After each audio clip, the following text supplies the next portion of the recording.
आज मैले तपाईहरुको सामु जेरीको रेसिपी लिएर आएको छु। अनि यो जेरीको चास्नीलाई अनि फुड कलर बिना नै कसरी कलर निकाल्ने भनेर पनि म हजुरहरुलाई यो भिडियोद्वारा अनि सिकाउँदै छु। भिडियोहरु अनि पुरा हेरिदिनु होला। सुरुमा मैले 1 कचौरा चिनी लिएको छु। अब मैले कराई बसालेर कराई तातो भएपछि यसमा 2 चम्चा अनि चिनी राखेको छु। अनि यसलाई चाहिँ बिस्तारै मिडियम ग्यास पारेर बिस्तारै चलाउँदै जानुपर्छ। अनि चलाउँदै जाँदाखेरि अनि यसको चिनीको कलर ब्राउन भएर निस्किन्छ। अनि यसलाई मजाले चलाउँदै पकाइसकेपछि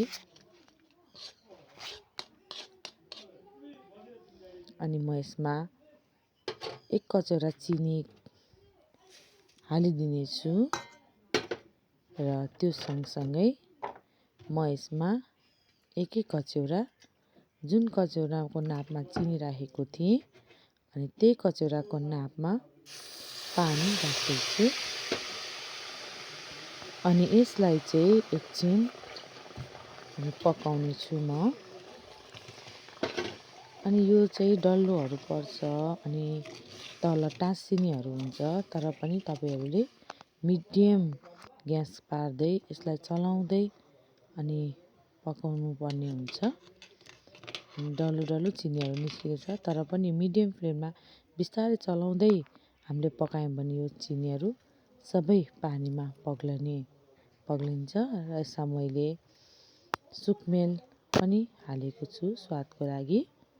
र हामी यसलाई एकछिन उमाल्ने छु। ल मैले यसमा चाहिँ जेरीको लागि 1 कचौरा मैदा हालिसकेको छु र यस सँगसँगै मैले बेकिङ सोडा पनि राखेको छु।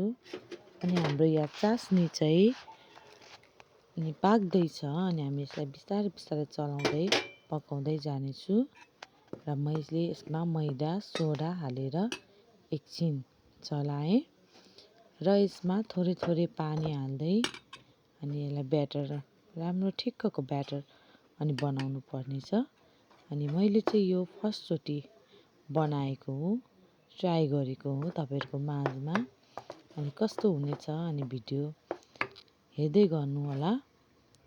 अनि यो ब्याटर तयार भइसकेको छ। हाम्रो चाहिँ यहाँ चास्नी रेडी भएर मैले एकछिन सेलाउन राखिदिएको छु र जेरीको लागि म यहाँ 2-3 चम्चा घिउ राखिदिएको छु र यो तेल तातिसकेको छ र जेरी बनाउनको लागि चाहिँ मैले यो दुधको प्लास्टिकलाई युज गरेको छु।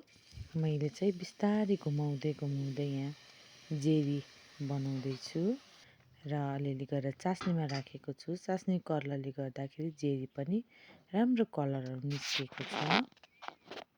मेरो जेरी चाहिँ अब तयार भएको छ।